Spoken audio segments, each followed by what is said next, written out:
ವೇದಿಕೆಯ ಮೇಲೆ ಮತ್ತು ಮುಂಭಾಗದಲ್ಲಿರುವ ಸರ್ವತ್ರ ಉಪಸ್ಥಿತಿಯನ್ನು ಗೌರವಿಸುತ್ತಾ ಧರ್ಮಗ್ರಂಥಗಳಲ್ಲಿ ಜೀವರಾಶಿಗಳು 84 ಲಕ್ಷ ಜೀವರಾಶಿಗಳನ್ನ ಸೃಷ್ಟಿಕರ್ತ ಸೃಷ್ಟಿಸಿದ್ದಾನೆ. ಪ್ರತಿಯೊಬ್ಬನಿಗೂ ಕೂಡ ಕರ್ಮ ಕರ್ತವ್ಯಗಳಿದೆ ಅಂತಕ್ಕಂಥ ವಾಕ್ಯಗಳಿವೆ.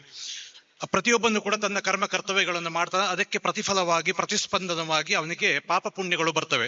ಇವತ್ತು ಆಯಾನ್ ಸಂಸ್ಥೆಯವರು ನಮ್ಮ ವಿವಿಧ ಕ್ಷೇತ್ರದವರನ್ನ ಈಜು ಮೂಲಕ ಜೀವ ರಕ್ಷಿಸುವವರನ್ನ ಶಿಕ್ಷಣವನ್ನು ಉತ್ತೇಜಿಸುವ ಮೂಲಕ ಮತ್ತೆ ಬಹಳಷ್ಟು ಸಮಾಜ ಸೇವೆ ಮಾಡುವ ಮತ್ತು ಅಕ್ಷರಗಳ ಮೂಲಕ ಸಾಮರಸ್ಯವನ್ನು ಸಾರುವ ನನ್ನಂತವನ್ನು ಕೂಡ ಗೌರವಿಸುವುದರ ಮೂಲಕ ಆ ದೇವನು ಏನು ಆಯೋಜಿಸಿದ್ದಾನ ಆ ಎಲ್ಲ ಆಯೋಜನೆಯನ್ನ ಅವರು ಅನುಮೋದಿಸುವುದರ ಮೂಲಕ ನಮ್ಮೆಲ್ಲರ ಪುಣ್ಯವನ್ನು ಅವರೆಲ್ಲ ಗಳಿಸಿಕೊಂಡಿದ್ದಾರೆ ಅಂತಕ್ಕಂಥ ಒಂದು ಸಂತಸತೆಯಾದ ಮಾತನ್ನ ಹೇಳುತ್ತಾ ಅಯಾನ್ ಸಂಸ್ಥೆಯವರು ನಮ್ಮನ್ನು ಬಹುದೂರಿಂದ ಕರೆಸಿ ಸನ್ಮಾನವನ್ನು ಮಾಡಿದ್ದಾರೆ. ಅದರಲ್ಲೂ ಮುಖ್ಯವಾಗಿ ನನ್ನ ಮಿತ್ರರಾದಂತಹ ಅಶ್ಫಾಕ್ ಅವರು ನನ್ನನ್ನು ಬಹಳ ಒತ್ತಾಯಪೂರ್ವಕವಾಗಿ ಬರಲೇಬೇಕಂತಕ್ಕಂಥ ಕರೆಗಳನ್ನು ಕೊಟ್ಟು ಇಲ್ಲಿಗೆ ಕರೆದು ಇಷ್ಟು ದೊಡ್ಡ ಸಭೆಯ ಮುಂದೆ ಇಷ್ಟು ಗಣ್ಯರ ಮುಂದೆ ಅದು ಕೂಡ ನಾನು ಬಹಳಷ್ಟು ಜನರನ್ನ ವೇದಿಕೆಯ ಮುಂದೆ ಮೊದಲು ಕಾಣುವುದು ನನ್ನ ಬಾಲ್ಯಕಾಲದ ಗೆಳೆಯ ಉಮೇಶ್ ಕೂಡ 30 ವರ್ಷಗಳ ನಂತರ ಇವತ್ತು ಕಾಣುವಂತ ಒಂದು ಸುಯೋಗ ಕೂಡ ಆಯಾನ್ ಸಂಸ್ಥೆಯವರು ನೀಡಿದ್ದಾರೆ. ಆಯಾನ್ ಸಂಸ್ಥೆಯನ್ನ ಹೃದಯದ ಅಂತರಾಳ ಗೌರವಿಸುತ್ತಾ ಅವಕಾಶಕ್ಕಾಗಿ ಸನ್ಮಾನಿಸಿದ್ದಕ್ಕಾಗಿ ಧನ್ಯವಾದ ಅರ್ಪಿಸುತ್ತೇನೆ. Thank you.